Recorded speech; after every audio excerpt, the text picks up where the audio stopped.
नमस्कार मित्रों, सत्य की विजय में आपका स्वागत है। मैं हूं विजय त्रिवेदी। बिहार में एसआईआर का काम अब पूरा हो गया है। चुनाव आयोग ने जो एसआईआर के बाद फाइनल लिस्ट थी, पहले ड्राफ्ट था, उसके बाद फाइनल लिस्ट थी, वो अपनी वेबसाइट पर डाल दी है और बताया है कि करीब करीब 7 करोड़ 40 लाख वोटर अभी होंगे। 65 लाख वोटर्स के नाम कट गए हैं। 21 लाख शायद बताया गया है कुछ नाम जुड़े हैं, लेकिन महत्वपूर्ण उसमें जो एक और बड़ा फिगर है जिसकी चर्चा होनी चाहिए, बहुत सारी बातें हैं उसमें कि 22 लाख लोग डिसीज पाए गए, मृत पाए गए हैं, नए कुछ लोगों के नाम काटे गए हैं, कुछ लोगों के नाम जोड़े गए हैं, लेकिन 3,66,000 जो वोटर्स हैं उनको अयोग्य पाया गया है।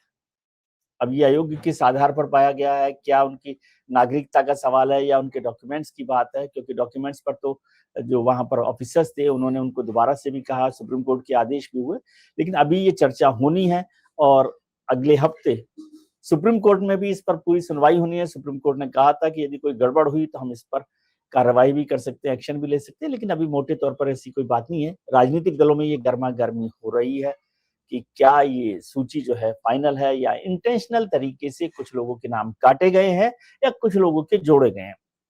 मानी जो विवाद खत्म होना चाहिए था वो विवाद दरअसल अब शुरू हुआ है, राजनीतिक विवाद। अब ये राजनीतिक विवाद क्या चुनावों में असर डालेगा, नहीं डालेगा, सुप्रीम कोर्ट की क्या भूमिका होगी, ये सब भी आने वाले दिनों में दिखाई देगा। लेकिन कुल मिलाकर यह है कि बिहार चर्चा में है और बिहार चर्चा में होती है तो हमारे को आजकल याद आते हैं वोट वाइब। हमारे मित्र हैं अमिताभ तिवारी साहब, उनकी संस्था है वोट वाइब जो लगातार बिहार पर नजर रखे हुए है और अपने अलग अलग स्तर पर, अलग अलग मौके पर सर्वे कर रही हैं, ओपिनियन कर रही हैं, खुद ग्राउंड पर जा रहे हैं, उसको समझने की कोशिश कर रहे हैं। वोट वाइब ने अभी तीसरे स्टेप पर अपना बिहार का ओपिनियन पोल भी किया है, तो उसको भी बताएंगे। अमिताभ जी, आपका बहुत बहुत स्वागत है और शुक्रिया, और आप जो कमाल का काम कर रहे हैं कि जमीन पर देख रहे हैं उसके लिए आपको बहुत बधाई। Thank you sir, vote vibe के सर्वे पर चर्चा करें, लेकिन पहले मुझे समझाइए कि ये जो इलेक्शन कमीशन ने फाइनल लिस्ट दे दी है एसआईआर के बाद, इसको आप कैसे देख रहे हैं? क्या आपको लगता है कि इसका असर कुछ दिखाई देगा या पॉलिटिकल कंट्रोवर्सी शुरू होंगी या सब मान जाएंगे? नहीं, देखिए, पॉलिटिकल तो कंट्रोवर्सी इस पे चलते रहेगी, लेकिन मुझे लगता है कि अब ये विन विन सिचुएशन दोनों पार्टीज के लिए हो गया, क्योंकि विपक्ष का कहना था कि करोड़ों वोटर कटेंगे even after draft final roll, कि इसमें से जी, करोड़ों वोटर के नाम कट जाएंगे क्योंकि आधार तो माना नहीं जा माना रहा है। नहीं।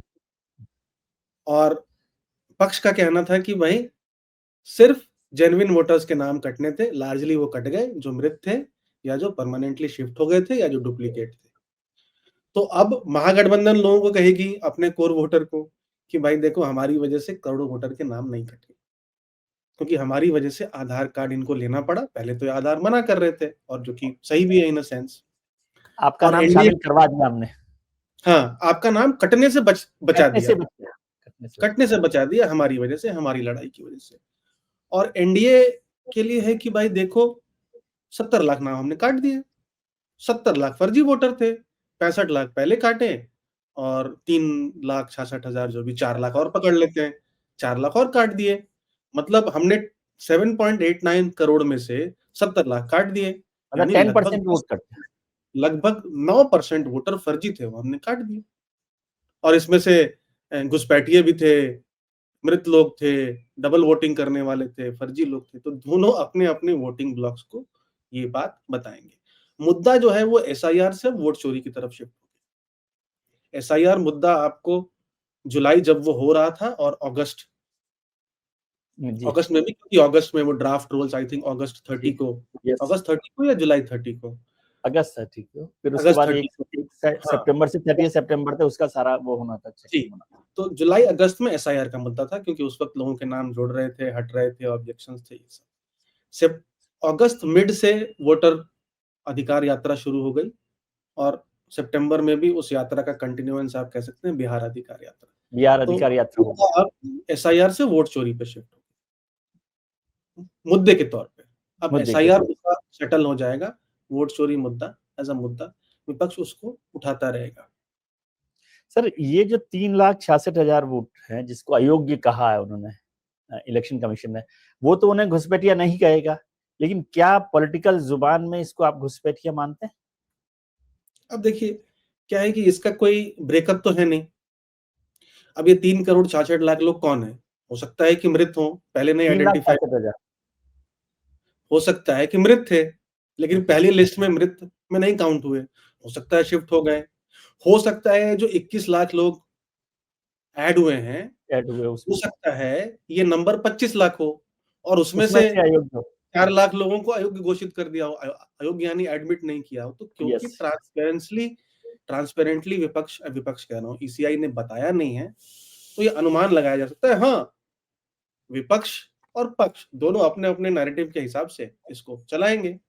पक्ष चलाएगा देखो भाई लार्जली घुसपैठिए हैं, विपक्ष चलाएगा देखो भाई 65 लाख से इनका मन नहीं भरा, उसमें ही इतनी सारी गड़बड़ी थी, 4 लाख और काट दिए। नहीं, लेकिन इसमें ये भी बात है ना कि यदि इलेक्शन कमीशन ने या सत्ता पक्ष ने या जो भी लोग सरकार में बैठे हुए हैं, वो यदि इन्हें घुसपैठिए नहीं कहेंगे, तो भी एक जो नैरेटिव बन रहा था कि इतने घुसपैठिए आ गए हैं, यदि ये कह दिया जाए कि नहीं घुसपैठिए नहीं है, तो फिर तो और मुश्किल होगी ना सत्ता पक्ष के लिए भी, क्योंकि उनका नैरेटिव घुसपैठिए का था।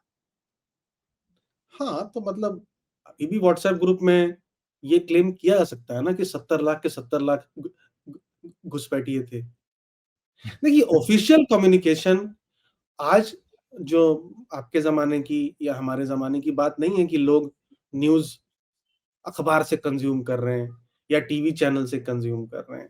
न्यूज़ का कंज़म्पशन आज सोशल मीडिया पे है। जी। अगर व्हाट्सएप ग्रुप्स में चले कि भाई 70 लोगों के नाम काट दिए गए हैं और ये लार्जली घुसपैठिए थे, या यूट्यूब चैनल्स पे चला दिया जाए, पक्ष और विपक्ष दोनों की तरफ से मैं कह रहा हूँ। दोनों की। तो जो कंज़म्पशन ऑफ न्यूज़ है वो मूव कर चुका है ना, तो public is not really only relying on paper या या अ, कन्वेंशनल मीडिया कन्वेंशनल मीडिया, और ठीक है? गवर्नमेंट डिफिकल्ट हो जो गया है, वॉइस या फिर गवर्नमेंट का ये, यस, ठीक है? प्लस फेक न्यूज़ भी है, उसी प्रेस रिलीज़ को आप चेंज करके भी कोई अगर चला दे रहा है, तो कोई क्या करेगा? तो भी चल सकता है, कुछ भी चला वो चल सकते हैं। सकता है, चल आई मीन तो कुछ आप भी हो ठीक करेंगे, सकता वो तो आप 70 लाख को भी घुसपैठिए कह सकते हैं कि जो लोग है। उसमें कहने को कुछ शामिल भी नहीं कह थे, जिनके नाम सकते हैं। काटे गए हैं। जी। लेकिन हम जब वोट वाइब का ये जो हम ओपिनियन पोल देख रहे हैं, जो आपने 18 से 25 सितंबर के बीच में किया है, उसमें दूसरा सवाल ही सबसे बड़ा मुद्दा है। और सबसे बड़े मुद्दे में आपने 2 चीज़ों को लिया है, बेरोज़गारी जो 38% पर है, सबसे बड़े मुद्दे के तौर पे, लेकिन दूसरा जो बड़ा मुद्दा है वो वोट चोरी। और 15.7% लोग वोट चोरी को एक बड़ा इश्यू मान रहे हैं। ये 25 सितंबर को खत्म हुआ है। यदि वो 30 सितंबर के बाद खत्म होता तो क्या आपको लगता है कि ये वोट चोरी का मुद्दा अब और बढ़ सकता है और इसका चुनावों पर कोई असर पड़ सकता है? इसको हमें 2 तरीके से देखने वाली बात है। एक है कि ये तीसरा ट्रैकर है। यस। जब हमने जुलाई में पूछा था लोगों से, तो 54% कंबाइंड अनएम्प्लॉयमेंट और एसआईआर को मुद्दा बता रहे थे। अनएम्प्लॉयमेंट 50% और एसआईआर 4%, ट्रैकर 1 जी, में। ट्रैकर 2 में भी ये नंबर 54% है, था, जो हमने सितंबर 13 को निकाला था। जी। बट उसमें अनएम्प्लॉयमेंट 34% हो गया था और वोट चोरी एसआईआर मिला के, क्योंकि वो एक्सरसाइज अभी भी चल रही थी, 21%। ठीक है? उस तो समय शायद यानी वो राहुल जी की यात्रा भी हुई थी तो शायद अभी ज़्यादा भी, बढ़ गया। ठीक है? जी। अब जब हम कर रहे हैं, तो हम देख रहे हैं कि अभी भी 54-55% ही है दोनों का सम। हाँ, दोनों मिलाकर। लेकिन अनएम्प्लॉयमेंट बढ़ गया 5% से, 33-34 से 38-39 हो रहा है और वोट चोरी 21 से 16 हो गया। करेक्ट? तो कुछ लोगों के लिए जो अनएम्प्लॉयमेंट मुद्दा था, उनके लिए पिवट शिफ्ट हो गया वोट चोरी। अब वोट चोरी कौन कह रहा है कि सबसे बड़ा मुद्दा है? 33% मुस्लिम समाज के लिए वोट चोरी सबसे बड़ा मुद्दा है और जी, ये बहुत 20% हिंदू समाज के लिए सबसे बड़ा मुद्दा है। यानी कोर जो महागठबंधन वोटर है, जो पहले शायद कह भी रहा था कि अनएम्प्लॉयमेंट सबसे बड़ा मुद्दा है, वो उसमें भी से वोट चोरी पर। कुछ लोग जो हैं, वो आज कह रहे हैं कि भाई वोट चोरी सबसे बड़ा। लेकिन इसको मैं दूसरे तरीके से समझना, ये आपने बिल्कुल ठीक कहा कि वो मुस्लिम्स जो हैं उसमें वोट चोरी को 33.4% मान रहे हैं ना। यादव भी 48% उसको मान रहे हैं कि मुद्दा है वोट चोरी का। लेकिन क्या आपको लगता है ये तो सारा एक तरह से वोट जिसका जिसके पास है उसका एक तरह से नजरिया दिख रहा है, वोट चोरी से क्या वोट शिफ्ट होने की संभावना आप देखते हैं? मान लीजिए मुस्लिम्स हैं तो वो मोटे तौर पर एमजीबी के साथ ही हैं, यादव भी एमजीबी के साथ है, लेकिन कोई ऐसा वोटर है, यदि उसको मैं एनडीए का वोटर ना भी मानूं, जो स्विंग वोटर हो सकता है या फेंस सिटर जो है, क्या उसमें कोई शिफ्ट आप देखते हैं इस वोट चोरी के मुद्दे से? देखिए, आपने बहुत अच्छी बात कही कि हम first pass the post system में ऑपरेट करें।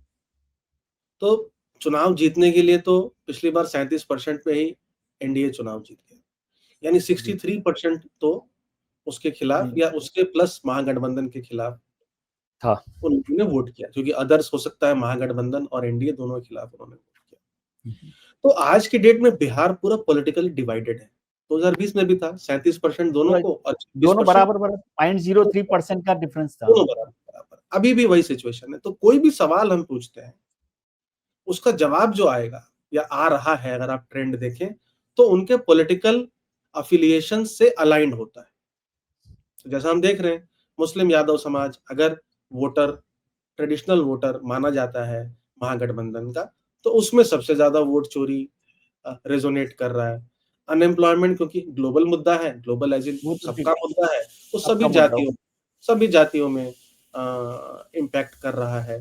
लेकिन क्या ये स्विंग वोटर या न्यूट्रल वोटर या उसको पेंसिटर बोलते कह हैं लो। फेंस सिटर्स, इनको इम्पैक्ट कर रहा है क्या? इसका जवाब शायद ना होगा। क्योंकि इनको आप impact नहीं, देखिए ना, ये अपने आप कोर देखिए वोट ना, ब्लॉक को इम्पैक्ट करता आप है। देखिए आपने जो कहा वो बिल्कुल ठीक बात है कि दोनों को बराबर बराबर वोट मिला है 2020 में। ठीक है, 37.03% का फर्क है। तो 37 को हम जोड़ लें तो 74% होता है। तो उसके अलावा 25% वोट है, जिसमें से 5% और छोड़ दें तो तब भी 20% वोट है जो पेंसिटर के तौर पे या न्यूट्रल वोट के तौर पर हम देख सकते हैं। मतलब वो किसी न किसी को दे रहा होगा, लेकिन फिर भी वो मोटे तौर पर आइडियोलॉजिकली किसी के साथ बहुत स्ट्रांगली नहीं जुड़ा हुआ। तो उस हिसाब से मैं समझ रहा था कि क्या वो 20% वोट या 15% जो भी आप समझते हो, उसमें कोई आपको लगता है कि ये इम्पैक्ट कर रहा है या ये इनमें खत्म हो गया इससे? अनएम्प्लॉयमेंट बड़ा मुद्दा है, करप्शन मुद्दे हैं, ये इसका इतना इम्पैक्ट फ्लोटिंग या न्यूट्रल नहीं, वोटर्स कोर वोट नहीं। ब्लॉक पर इसका ज्यादा इम्पैक्ट। अब जैसे एक और बड़ा सवाल जो अभी डेवलप हुआ मेरे ख्याल से आपके थर्ड ट्रैकर में, यादव परिवार की जो इन हाउस कंट्रोवर्सी है या जो डिवीजन है, स्प्लिट है, तेज प्रताप का, रोहिणी आचार्य का, मीसा का, उसको आप कह रहे हैं कि 45.8% मतलब 46% लोग कह रहे हैं कि कोई असर नहीं पड़ा, और जो नेगेटिव है वो 29% है, लेकिन 42% अर्बन लोग मानते हैं कि नहीं असर पड़ा, और रूरल में 47% मानते हैं। इसमें भी यदि देखें तो यादव 70% मान रहे हैं कि नहीं असर पड़ा। तो इसका मतलब भी वही है कि पॉलिटिकली अलाइन लोगों के हिसाब से इसका असर नहीं पड़ा। हालांकि इसमें यदि यादव वोट पर असर पड़ता तो ज्यादा फर्क पड़ता, क्योंकि बाकी के लिए तो कोई महत्वपूर्ण नहीं है। जी, वही बात है कि अगर 35 से 40% महागठबंधन और एनडीए दोनों का वोट शेयर है लगभग, ब्रॉडली, ठीक है, 37% पिछली बार आया था, लोकसभा में भी महागठबंधन को लगभग इतना ही वोट आया। उतना ही वोट आया था। तो 35 से 40% तो लोग ऑब्वियसली इसका इसका जवाब देंगे कि इम्पैक्ट नहीं पड़ेगा। जी। और जो 20% अदर्स हैं, उसमें से भी आधे लोग कह रहे हैं कि भाई इसका हाँ। इम्पैक्ट नहीं पड़ेगा, क्योंकि वो न्यूट्रली अलाइंड है, तो वो इश्यू के हिसाब से जवाब देते हैं। लेकिन सर ये ओपिनियन पोल को छोड़ू, आपने ग्राउंड पर भी अभी गए हैं वहां पर, सब आपकी टीम ने भी किया है, क्या तेज प्रताप का कोई इम्पैक्ट है? या जो, क्योंकि मैं सीट्स देख रहा था कि बहुत सारी सीटें ऐसे हैं जिनमें वोट डिफरेंस ज्यादा नहीं है, विनिंग मार्जिन, क्या देखिए, वहां पर भी कुछ असर डाल सकते हैं? 52 सीटों पे जरूर 52 ही है, मुझे लगता है, पांच हाँ, हजार से 52 के करीब जी। कम का अच्छा, मार्जिन था। 5,000 से कम मार्जिन वाली। हाँ, लेकिन तेज प्रताप यादव उनकी खुद की जो ट्रेडिशनल सीट है, उसके अलावा मुझे नहीं लगता है कि कोई वो ज्यादा इम्पैक्ट उनका अन्य क्षेत्रों में हमको देखने को मिलेगा। एक जो और इम्पोर्टेंट सवाल है, जो भी थर्ड टेकर का ही मेरे ख्याल से सवाल है, जो प्रधानमंत्री जी ने 10,000 रुपए की महिलाओं के लिए योजना की घोषणा की, रोजगार को लेकर 10,000 रुपए दिया है और 75 लाख महिलाओं को एक मुश्त दे दिया गया है, और 1 करोड़ लोगों के लिए दिया जा रहा है। लेकिन ये तो निराश करता है एनडीए को मोटे तौर पर, क्योंकि एमजीबी और एनडीए के लोग मानते हैं, 34% 35% लोग बराबर बराबर, कि इसका कोई असर नहीं है। आपने कहा कि 5.8% वोट स्विच हो सकता है इससे, ये कैसे आपने निकाला? क्योंकि जो 40% लोग बराबर 35% लोग तो बराबर हैं जो कह रहे हैं इम्पैक्ट नहीं हो रहा। करेक्ट। तो एक तो ये सर्वे हुआ है 18 से 25, यानी ट्रांसफर 26 तारीख को हुआ है, उससे पहले का सर्वे। तो जब हमने लोगों से पूछा कि आपको या आपके किसी परिवार के व्यक्ति को अगर ये मिलता है तो क्या? फिर घूम के वही बात आती है कि दोनों का वोट ब्लॉक 35 से 40% के करीब है। ठीक है, स्टिकी वोट है। तो दोनों ही जगह पे 35-35% लोग कह रहे हैं भाई इसका कोई असर नहीं है। लिटरली तो यही है। ठीक है। यस, जो 10-11% लोग जनसुराज को वोट कर रहे हैं, वो वैसे ही कर रहे हैं। वो अभी भी कर रहे हैं। करेक्ट। अब इसका मतलब है कि लेकिन 100 में से 6 लोगों ने ये कहा कि अगर पैसे मिलेंगे तो हम महागठबंधन या जनसुराज से एनडीए की तरफ इधर शिफ्ट हो सकते हैं। अब ये 6% गिवन द कॉन्टेक्स्ट की लीड ही सिर्फ 0.1% या ठीक, 2% की थी, सिर्फ 12,000 वोटों की थी, बहुत बड़ा हाँ, नंबर। तो मैं कहूंगा पॉजिटिव पोटेंशियल इम्पैक्ट दिख रहा है कि 6% स्विंग या 6% लोग जो शायद अभी तक महागठबंधन या जनसुराज या अदर्स को वोट करते, अदर्स भी आएगा इसमें, अदर्स को वोट करते, वो शायद इधर शिफ्ट हो जाए। अब आगे ट्रैकर्स में देखना पड़ेगा क्योंकि अभी पैसे मिल गए हैं, तो जब पैसे मिलने के मतलब बाद हम इसको यदि मैं खबर के हेडलाइन के हिसाब से देखूं तो ये तो मेजर गेम तरीके चेंजर हो से सकता गेम चेंजर हो जाएगा। है, हो सकता है, हर जगह हुआ है, हमने 6% वोट, देखा 6% वोट तो बहुत बड़ा है, और वो बहुत हर बड़ा। जगह भी हो रहा है। महाराष्ट्र में हमने देखा, हरियाणा में देखा, झारखंड में महाराष्ट्र भी में देखा। 75% टू थर्ड प्लस मेजोरिटी। हाँ, एमपी में जो चुनाव जीतने का चांस ही नहीं था या कहा जा रहा था 160 प्लस सीटें, झारखंड में जेएमएम 51 और सीटें, इसमें तो मेरे ख्याल से अब तक की सबसे बड़ी रकम दी गई है। इसमें अब तक की सबसे बड़ी रकम दी गई है। और दूसरी बात क्या है कि बिहार में 65% हाउस होल्ड, यानी 2/3 हाउस होल्ड की इनकम 10,000 से कम। तो तो ये तो बिहार में इसका कॉन्टेक्स्ट और महाराष्ट्र में इसका कॉन्टेक्स्ट और एमपी बहुत में, फर्क है, दिल्ली में अलग होता है। अलग है, बिहार पर कैपिटा इनकम में सबसे नीचे है। सबसे बिहार नीचे है। बिहार की पर कैपिटा इनकम आज भी 6,000-7,000 रुपए है। तो वहां पर 10,000 रुपए एक बड़ा नहीं, अमाउंट है। एक साथ आप कह सकते हैं 6-7 किस्तें जो एमपी में या महाराष्ट्र में दी गई, वो दे दी गई हैं। हाँ, फिस्कली भी अगर आप देखें तो मैं कहूंगा नीतीश कुमार जी का ये सही फैसला है कि वो ऑपोजिशन प्रेशर के बावजूद उन्होंने कोई मंथली स्कीम अनाउंस नहीं करी। ये वन टाइम वन टाइम है इन्वेस्टमेंट, कैपिटल सॉर्ट ऑफ है, सीड कैपिटल है कि सीड हम कैपिटल है। सीड कैपिटल दे रही है, आप अपना धंधा चालू करिए, अगर चलता है अच्छा रहता है और अगर हमारी सरकार जीतती है तो फिर से 10,000 से 2 लाख रुपए तक का लोन हम आपको फैसिलिटेट करेंगे। लोन हम फैसिलिटेट करेंगे, हम आपको किसी बैंक में बता देंगे, आप वहां से जाकर के लोन ले सकते हैं, क्योंकि पर मंथ तो महाराष्ट्र, कर्नाटक, एमपी ये सब जूझ रहे हैं, तो बिहार हाँ, जैसा वो राज्य ऑटोमेटिक जूझता। हाँ, अब जो बड़ा सवाल उठता है कि भाई क्या ये रेसिपी फॉर सक्सेस है? क्या ये वोट वोट ब्राइब है? अगर ये फॉर्मूला फिर से चल जाता है, ठीक है, जिसकी प्रोबेबिलिटी 50-50 तो है ही ना, आज की डेट में टॉस ऑफ द कॉइन तो 50-50 है तो है ही, ही। 50-50 है ही। अगर ये फॉर्मूला फिर से चलता है तो एज अ सोसाइटी हमको ये सोचने की जरूरत है कि क्या ये उचित है। सुप्रीम कोर्ट को सोचने की जरूरत है, इलेक्शन कमीशन ऑफ इंडिया को सोचने की जरूरत है, पॉलिटिकल पार्टीज को सोचने की जरूरत है, इंटेलिजेंसिया को सोचने की जरूरत है, हम लोगों को सोचने की जरूरत है। करेक्ट, कि क्या ये रेसिपी है, but is this a recipe for disaster, क्योंकि ये हमको वार्मिंग्स की तरफ भी ढकेल सकता है, और क्या ये वोट ब्राइब है ना, ठीक सर चुनाव मैं से ये पहले। आपसे समझना चाहता हूँ, ये इंपॉर्टेंट सवाल है। वो सक्सेसफुल रेसिपी हो वो तो ठीक है, बात होगी नहीं होगी, लेकिन क्या इसको इलेक्शन कमीशन को या जो भी सुप्रीम कोर्ट है या जो हमारी संस्थाएं हैं उनको इलेक्टोरल ब्राइब के तौर पर नहीं देखना चाहिए? देखिए, सुप्रीम कोर्ट को या इलेक्शन कमीशन ऑफ इंडिया को इसमें इंटरवीन तो करना चाहिए, ठीक है, क्योंकि ये ऐसा नहीं है कि सिर्फ एनडीए, ये एनडीए ने भी दिया है, ये किसी भी कांग्रेस ने, सरकार की, किसी भी इंडिया भी सरकार। दे रही है, तो एक फॉर्मूला हो गया है ये। करेक्ट, देखिए फॉर्मूला हो गया, formula at the cost of tax payers money. Money, आज 36,000 से लेकर के 40,000 करोड़ महाराष्ट्र का बजट जा रहा है लाडली बहन योजना लाडकी में, बहन, या जबकि तो ला- लाडकी बहन योजना में, जबकि महाराष्ट्र टॉप 3 इंडस्ट्रियल स्टेट है। करेक्ट, तो अगर महाराष्ट्र जैसे राज्य में, और दिल्ली तो दिल्ली में तो पर कैपिटा इनकम भारत का सबसे ज्यादा है। सबसे ज्यादा। दिल्ली और महाराष्ट्र में देने की जरूरत है। इसका मतलब तो होगा कि जैसे जैसे चुनाव हम देखेंगे अगले 5 साल के साइकिल में, हर पार्टी, हर सरकार, हो सकता है यही इसी का कोई वेरिएंट यूज करे।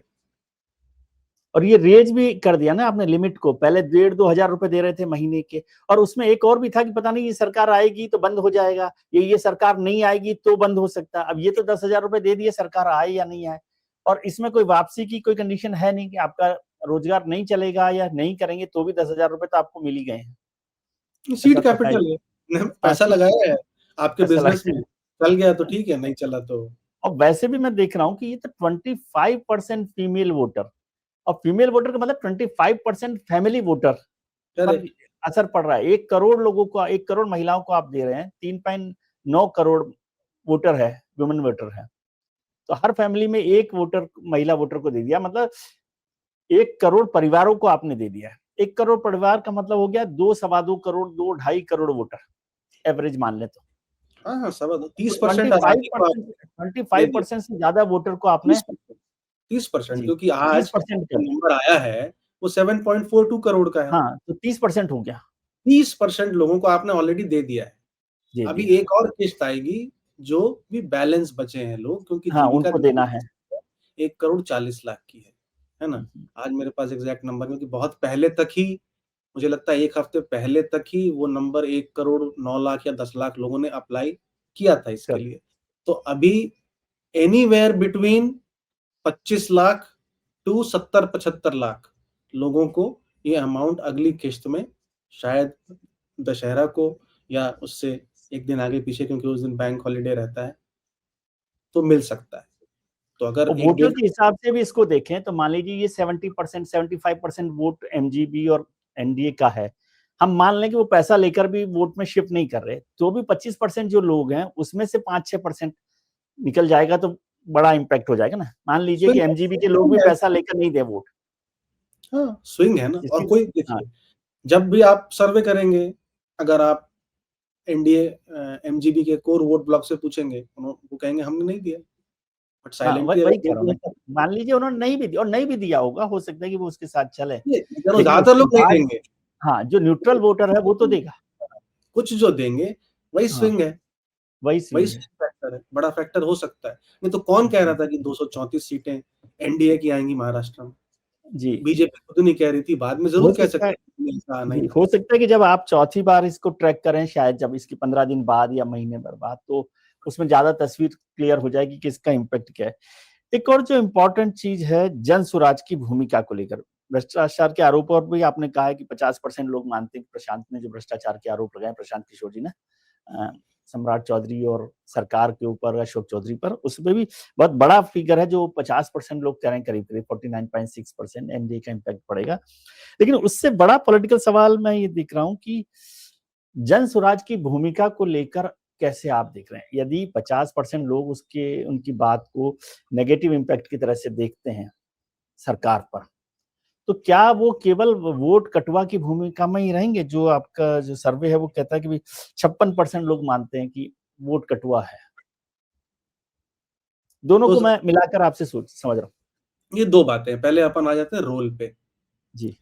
तो रोल पे, अब अगर आप प्रशांत किशोर जी का खुद ही स्टेटमेंट्स देखें पिछले 2-3 महीने का, तो वो खुद ही कह रहे हैं कि हम वोट कटर हैं। उन्होंने खुद ही कहा है कि मैं वोट कटर हूँ, नंबर 1। वो खुद ही कह रहे हैं कि या तो हम अर्श पे होंगे या तो हम फर्श पे होंगे। फर्श पर हूँ। तो 50% से ऊपर लोग कह रहे हैं हाँ भाई ये वोट कटर है, उनकी बात को मान रहे हैं। जी। 10% लोग कह रहे हैं कि हाँ भाई आपकी बात मान रहे हैं, आप फर्श पे होंगे, हम्म, हम्म। Because very poor performance is फर्श पे, करेक्ट। हाँ जी। 8% लोग कह रहे हैं कि नहीं नहीं आप अर्श पे होंगे। हम्म। ठीक है, वो उनका वोटर समझ लीजिए उसको। वो उनका वोटर है, समझ लीजिए कोर वोट, या जो उनको आप, उनको जो जी। सीएम के रूप में देखना चाहता है। हाँ, 15 से 16% लोग कह रहे हैं कि हो सकता है कि त्रिशंकु विधानसभा हो जाए और उसमें ये किंग मेकर का रोल अदा करें। तो ये सारी बातें ऑलमोस्ट तो प्रशांत किशोर जी ने खुद ही अपने बारे में कहा है, except for may be king maker का मतलब त्रिशंकु विधानसभा में मैं रोल प्ले करूंगा किंग मेकर का, ये स्टेटमेंट हटा दूं तो जी। ये मुझे नहीं याद आ रहा है। बट हाँ, अर्श नहीं पे वो उन्होंने नहीं कहा। हाँ जी। अर्श पे फर्श पे और वोट कटर हूँ, ये तो उन्होंने खुद ही कहा है। तो वही उसी का जवाब जनता दे रही है। हाँ, अलग-अलग लेकिन अलग सर उसकी इसको मैं आपसे समझना चाहता हूँ कि बहुत सारे लोग जो हैं, पता नहीं अभी चर्चा हुई कि नहीं, कि प्रशांत किशोर जी को अरविंद केजरीवाल जी की तरह से देख रहे हैं 2013 के चुनाव की तरह से। यदि वोट कटर पर ही हम चले, उनको 28 सीटें करीब-करीब उस समय मिल गई थी, 25 सीटें, हाँ? दिल्ली में। लेकिन मैं प्रशांत किशोर जी के नेतृत्व पर, उनके काम पर सवाल नहीं कर रहा। मैं दूसरा सवाल कर रहा हूँ कि दिल्ली का पॉलिटिकल एटमॉस्फेयर या वोटर बिहेवियर दिल्ली का और बिहार के वोटर बिहेवियर में एक फ़र्क मैं देखता हूँ। जैसे अरविंद केजरीवाल के वक़्त में सब छोड़ के करप्शन का जो उनका मिशन था पूरा, उसके लिए लोग खड़े हो गए और वोट दे दिया अरविंद जी को, और वो एक बड़ी भूमिका में आ गए। बिहार में वोटर जितने आपने सवाल किए उनसे भी है कि वो डी अलाइन नहीं हो रहा अपने आइडियोलॉजी से। वो 10,000 रुपए लेने के बाद भी नहीं हो रहा। तो क्या प्रशांत किशोर एक किंग मेकर की भूमिका में आ सकते हैं, ऐसा आपको लगता है? क्योंकि जब वोट ही स्पेस नहीं बच रहा, तो कहां से वो उस पर काम कर पाएंगे? और दूसरा सवाल इससे जुड़ा हुआ है, जो ज्यादातर लोग कहते हैं कि प्रशांत जी एक्चुअली जो एनडीए है उसके लिए काम कर रहे हैं। देखिए, दिल्ली और इसमें फंड या आम आदमी पार्टी और इसमें एक फंडामेंटल डिफरेंस क्या है? आम आदमी पार्टी जब इंडिया अगेंस्ट करप्शन या फिर आम आदमी पार्टी बनी, तो एक ये नॉन पॉलिटिकल मूवमेंट था। उसमें जितने भी लोग थे, उसमें से लार्जली एस्टैब्लिश्ड पॉलिटिकल फिगर्स नहीं थे। नहीं थे। ठीक है, सब सामाजिक लोग उससे जुड़े, पॉलिटिक्स ज्वाइन किया उन्होंने, करप्शन को एक मुद्दा बनाया। अगेन जो कि एक लार्जली मैं कहूँगा एक नेगेटिव मुद्दा उन्होंने उठाया। करप्शन चरम पे था उस वक़्त या एलिजेडली चरम पे था। बीजेपी भी उस मुद्दे को उठा रही थी, क्योंकि वो कोइंसिडेंस भी था ना दोनों का राइज़। जी। 2013 दिसंबर में अरविंद केजरीवाल वहाँ सरकार बना पाते हैं हंग असेंबली में, और 2013 जुलाई से ही मोदी जी ने भी 2G, CWG, जीजाजी सारा चला जीजा जी सारा चल रहा। करप्शन को बेस किया था। तो डबल अटैक था करप्शन। करप्शन एक एक परसेप्शनली सबसे बड़ा मुद्दा उस वक़्त क्रिएट हो गया था। तो नॉन पॉलिटिकल लोग थे और करप्शन दोनों उठा रहे थे मुद्दा। यहाँ पर प्रशांत किशोर नॉन पॉलिटिकल आदमी नहीं है। उनकी खुद की पॉलिटिकल अलाइनमेंट अलग-अलग चुनाव में रही है, अलग-अलग लोगों के साथ। प्रोफेशनल हैं, लेकिन उनका पॉलिटिकल अलाइनमेंट चेंज होता है। बहुत सारे लोग जो उनके साथ जुड़े हैं, उनका भी पॉलिटिकल पास्ट रहा है। बहुत सारे लोग, ठीक है? चाहे वो उदय प्रताप सिंह हो, चाहे जिनको अभी अध्यक्ष बनाया उन्होंने जन स्वराज। पवन वर्मा हो, चाहे आरसीपी सिंह हो, बहुत सारे, चाहे देवेंद्र प्रसाद यादव जो जुड़े हैं, अभी हैं कि नहीं शायद पता नहीं, क्योंकि बहुत लोग छोड़ के भी जा रहे हैं। तो बहुत सारे लोग पॉलिटिकल लोग जुड़े हैं। तो ये नॉन पॉलिटिकल एनजीओ की इन्हें तरह उभर के नहीं है। आई, ये पॉलिटिकल एंटिटी है। तभी लोग इसमें सवाल पूछ रहे हैं जो आप दूसरा सवाल पूछ रहे हैं। दूसरा उन्होंने जब पहला चुनाव लड़ा और दूसरा भी चुनाव लड़ा, जहां तक मुझे याद है, एक भी या बहुत कम भाजपा या कांग्रेस से आए हुए कैंडिडेट लोग कट दिए, सब नए चेहरे थे। नए फ्रेश चेहरे थे। Third alternative, fresh alternative, let's call it fresh alternative था वो। इस केस में वैसा ऐसा नहीं अभी है। तक नहीं दिख रहा है। ठीक है, इन्होंने कहा था कि 3 महीने पहले मैं अपने कैंडिडेट्स अनाउंस कर दूंगा, अभी तक किया नहीं है। चुनाव 1 डेढ़ महीने का है। अगर वो कैंडिडेट्स रेबेल्स ऑफ बीजेपी, वो आरजेडी, तो मोटे जेडीयू तौर पे उन्हीं को मेरे ख्याल से यूज करेंगे, उनको रेबल्स को। देखेंगे, तो ये फ्रेश ऑल्टरनेटिव नहीं है। जिस चीज को वो एस्टैब्लिश करना चाह रहे हैं कि ये दोनों पार्टीज ने बिहार का डेवलपमेंट नहीं किया है या आज की डेट में बिहार के घर के लिए रिस्पॉन्सिबल हैं, तो अगर उन्हीं की पार्टी से लोग उन्हीं के लोगों के साथ चुनाव लड़ेंगे। तो आप कैसे एक चेंज लेके आएंगे? अब एक किंग मेकर वाली बात, चुनाव लेकिन हाइपर लोकल है। जातिगत वोटिंग बिहार में होती है। 57% लोग, एक अजीम प्रेमजी यूनिवर्सिटी का स्टडी है, उसके हिसाब से prefer leader of their own caste Bihar में। नेशनल एवरेज 55%, तो थोड़ा ज्यादा ही है। जातिगत वोटिंग क्या है होती है, कंसंट्रेशन। विकास पे होगी और आपके ये स्कीम्स पे होगी, करप्शन पे होगी, अनएम्प्लॉयमेंट पे होगी, मुद्दों पे होगी, लीडरशिप पे भी होगी। हमने पिछली बार भी देखा है कि 52 सीटों पर 5000 से कम अंतर है।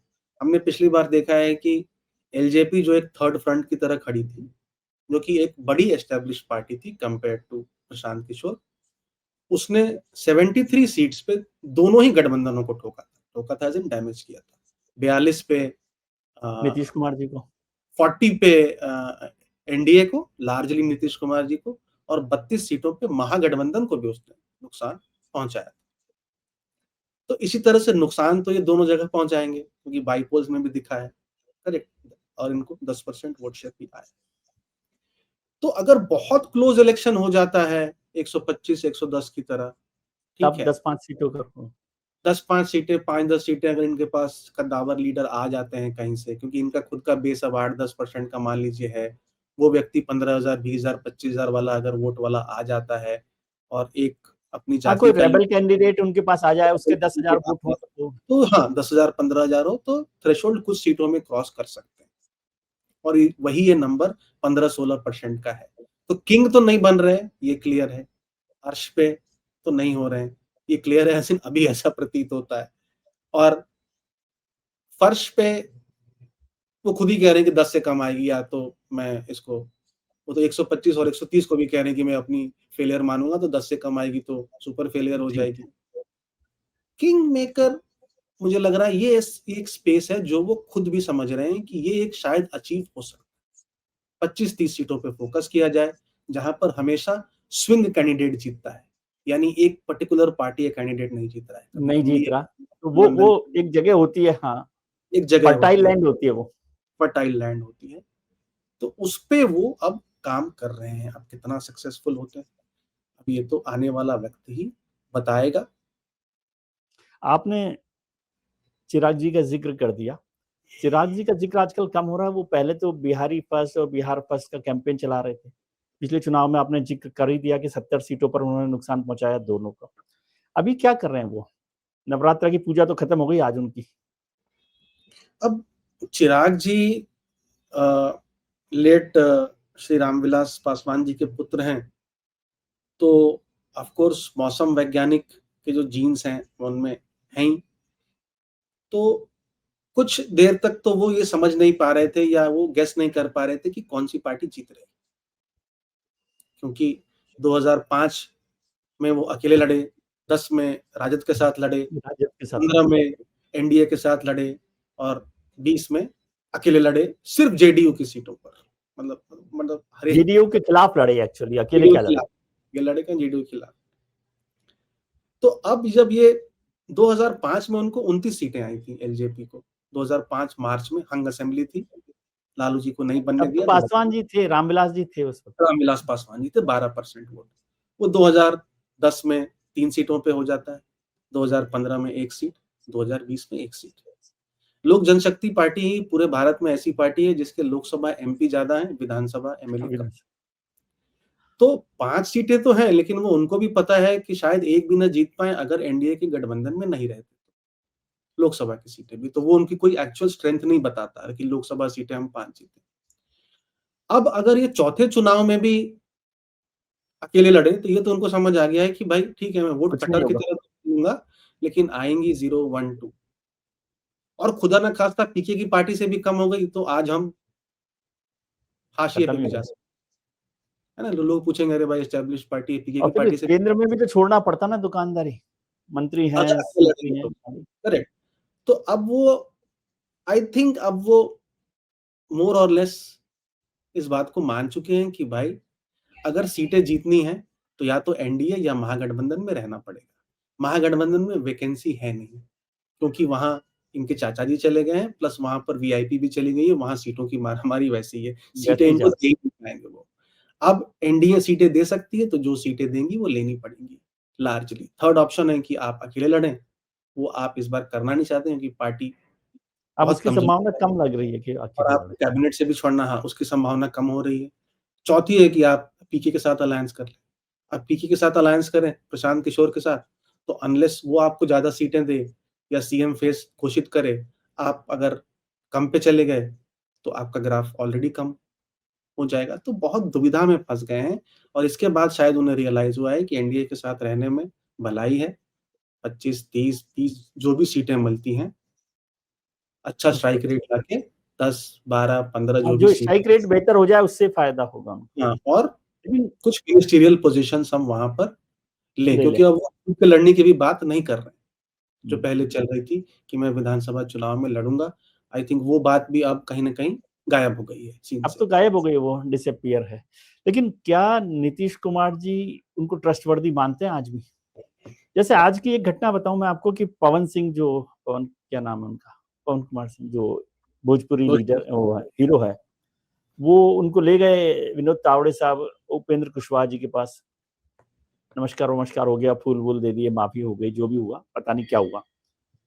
तो अभी कोई लेकर गया है चिराग जी को नीतीश कुमार जी के पास, भाई भूल चूक लेनी देनी माफ करो, या अब उनको भरोसा हो गया कि क्या होगा? मसला तो वो है ना। अब वो तो अंदर ही खबर तो आपको ज्यादा पता है। कंसेप्चुअली ये दोनों पार्टीज में बहुत विरोधाभास है, क्योंकि 12% और 29 सीटों से एक सीट पे पहुंचाने और 6% वोट शेयर पे पहुंचाने के लिए नीतीश कुमार ही जिम्मेदार हैं।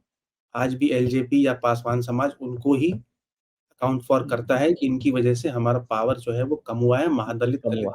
वो उन्होंने कैटेगरी बना दी। अब आज तक चिराग पासवान ने कभी नीतीश कुमार जी के नाम पे वोट मांगा नहीं। 2014 हो, 1924 हो, मोदी के नाम पे कभी नहीं मांगा है, मांगा। मोदी के नाम पे मांगा है। 2020 में अकेले ही लड़े, 15 में तो उस तरफ ही थे नीतीश कुमार जी। अब जहां पर भी जेडीयू का कैंडिडेट होगा, वहां पर पासवान समाज का वोट 100% ट्रांसफर नहीं होगा, कम चांसेस है। जहां पर एलजेपी कैंडिडेट खड़ा होगा, वहां वहां मिल जेडीयू जाए, का उर्मी कोइरी ईबीसी वोटर भी ट्रांसफर वो 100% भी नहीं होगा ट्रांसफर। नहीं होगा। यहाँ पे एक ही पेंच है सिर्फ, कि महागठबंधन को भी उसी हिसाब से कैंडिडेट देना पड़ेगा, है ना। तो अगर महागठबंधन एडिक्वेटली उस हिसाब से कैंडिडेट देता है, मतलब आप कह रहे हैं कि जहां वो वोट पासवान को फुल सीट ट्रांसफर मिली होगी। है और जेडीयू की सीट है, तो वहां यदि महागठबंधन पासवान फेवर का कैंडिडेट खड़ा कर दे तो मदद मिल सकती है। एम आई अब राइट? पिछली बार भी क्या हुआ, एलजेपी ने बहुत सारे स्वर्ण जातीय कैंडिडेट को टिकट दिया। जहां भी भाजपा कैंडिडेट खड़ा हुआ, सीएसडीएस के सर्वे के अनुसार 75% जेडीयू वोटर ने उनको वोट ट्रांसफर किया, which is a significant transfer, and leakage खाली 25% हुआ। मतलब ठीक है, उसको तो पार्टनरशिप ठीक मानेंगे। लेकिन जहां जेडीयू कैंडिडेट था, वहां बीजेपी के सिर्फ 55% लोगों ने वोट ट्रांसफर किया जेडीयू को, 20% लोग चले गए एलजेपी के पास, क्योंकि उसने बहुत जगह पे स्वर्ण कैंडिडेट खड़ा किया था। तो यही कह रहा हूं मैं, कास्ट अलाइनमेंट, अगर महागठबंधन ये कास्ट अलाइनमेंट पकड़ लेता है कि जेडीयू ने यहाँ पे स्वर्ण जाति का कैंडिडेट दिया है, मान लेते हैं फॉर एग्जाम्पल, समझ गए जी। और पासवान समाज का कैंडिडेट नहीं है, एससी तो सीट वैसे पासवान भी नहीं है। कैंडिडेट दे देते, पासवान कैंडिडेट दे देते, हाँ, अब वो पासवान मतलब कैंडिडेट देना पासवान भी, फेवर फेवर वाला कि जो उनके साथ जा सके।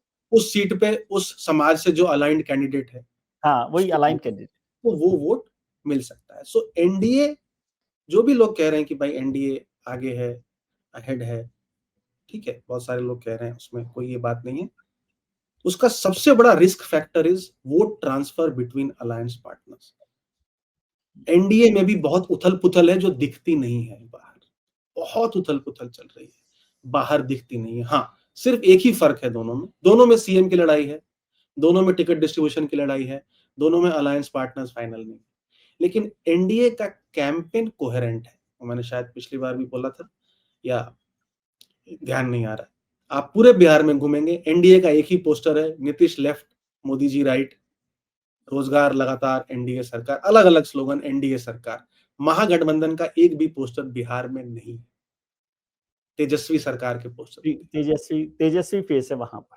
नहीं, लेकिन अब आपने तो एक ऐसा पेच लगा दिया कि नीतीश कुमार जी की नींद आपने खराब कर दी कि भाई पिछली बार, वैसे उनको पता ही होगा कि पिछली बार 55% वोट ही ट्रांसफर हुआ बीजेपी का नीतीश कुमार जी का, जबकि उस वक्त तो बीजेपी ने कह दिया था कि चाहे कम भी सीटें आएंगी तो नीतीश कुमार जी मुख्यमंत्री बनेंगे, और वो बनाया भी। अब इस बार तो उन्होंने कहा भी नहीं अमित शाह जी ने कि अगली बार बनाएंगे कि नहीं बनाएंगे।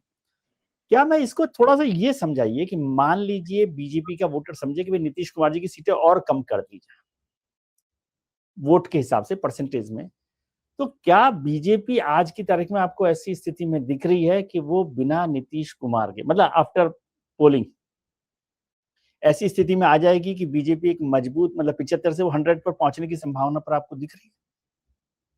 क्योंकि उसके बिना तो काम नहीं चलेगा ना, नीतीश कुमार जी के बिना।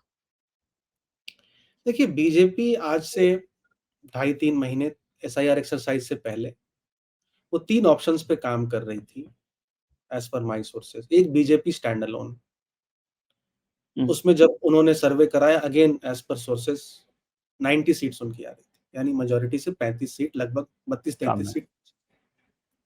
Nitish plus, sorry, BJP plus Chirag plus HAM plus RLM, except Nitish. हाँ, एक्सेप्ट नीतीश, उसमें भी उनकी मेजोरिटी नहीं आ रही।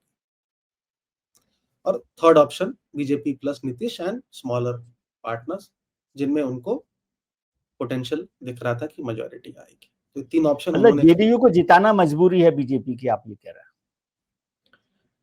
जेडीयू के बिना जीतेगी नहीं बीजेपी, करेक्ट। तो और क्या होता है कि जैसे पिछली बार भी आप देख लें, जेडीयू एनडीए का ही हिस्सा है ना, तो अगर आप जेडीयू को कमजोर करेंगे, अगर हम या आप या कोई अगर अपने आप को ही किसी अंग को या किसी चीज को डैमेज कर रहा है, कमजोर करेंगे तो पूरा शरीर का नुकसान होगा। तो ट्रांसफर हुआ नहीं वोट 20% के लिए, तो हनुमान खड़े हो गए, ट्रांसफर वोट हुआ नहीं। आपने जेडीयू की टैली 71 से 43 हो गई, largely because of LJP. LJP लेकिन इसी वजह से एनडीए की भी टैली ने 125 कम पर टिकी ना, एकदम मार्जिन पे आके हट गई। मार्जिन पर आ गए।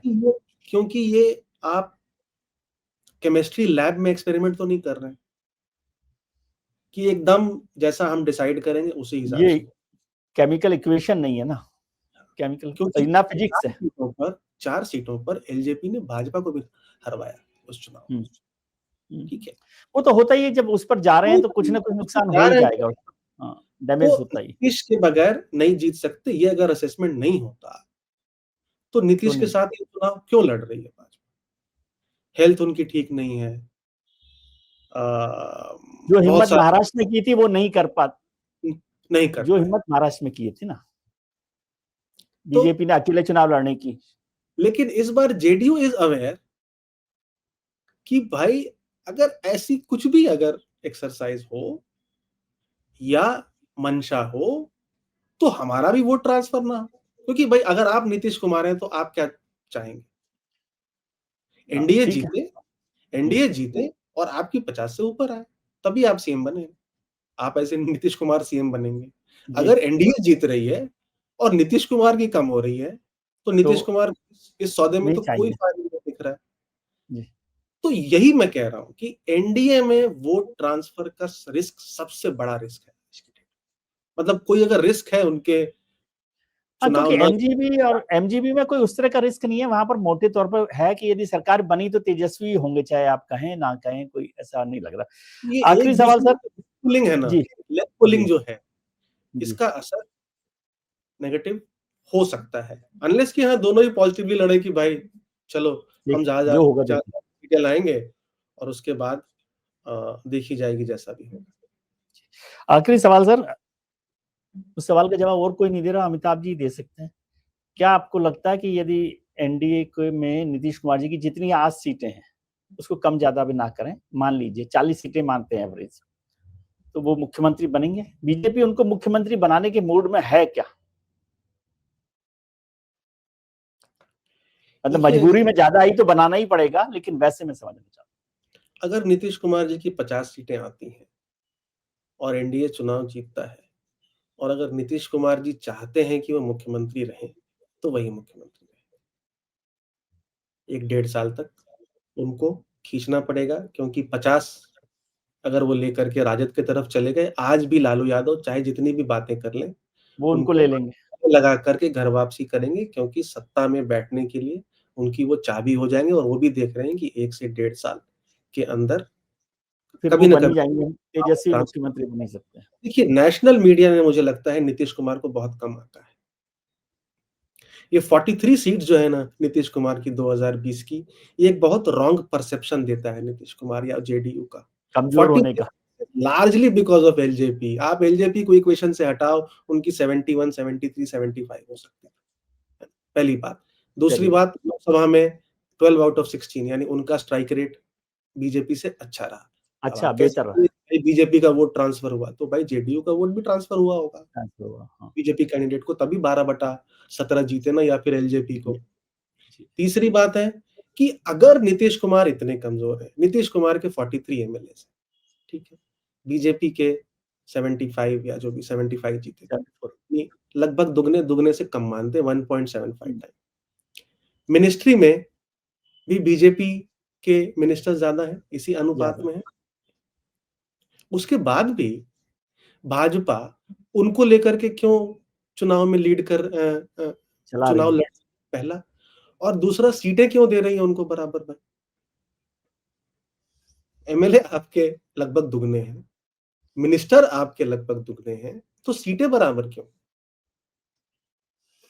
यही दिखाता बिल्कुल है, ठीक बात, यही यही बात। दिखाता है कि नीतीश कुमार की वो टैली है ही नहीं। जब भी डिस्कशन होता है, नीतीश कुमार कहते हैं इसमें 32 जोड़ लो, हमारी 75 है, आपके बराबर है।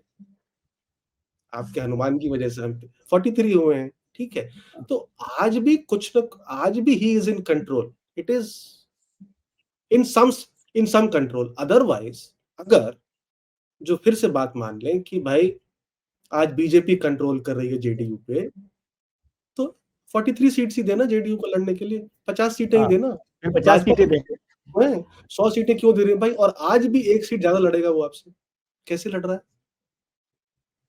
यानी ही is in control, correct, he is in control. बिल्कुल, बिल्कुल। डेलिबरेटली ठीक है, जो चल रहा है मीडिया में चले। हो सकता है दिल्ली का मीडिया जो है बहुत सारे लोगों के आइडिया पर भी चलता है कि वहां जाते नहीं।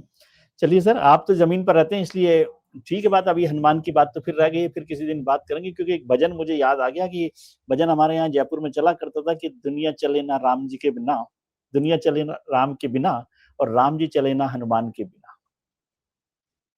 तो अब बाकी इच्छा जो होगा इस रामायण का देखेंगे, फिर चर्चा करेंगे। अभी तो बहुत वक्त क्रिटिकल है है हमारे पास। उनके पास 6% वोट तो क्रिटिकल है। जी, चलिए, बहुत बहुत शुक्रिया सर आपका, बहुत बधाई, बहुत धन्यवाद आपका कि आप इस पर काम कर रहे थैंक हैं। यू सर, शुक्रिया, thank you for thank support. Thank you very much sir.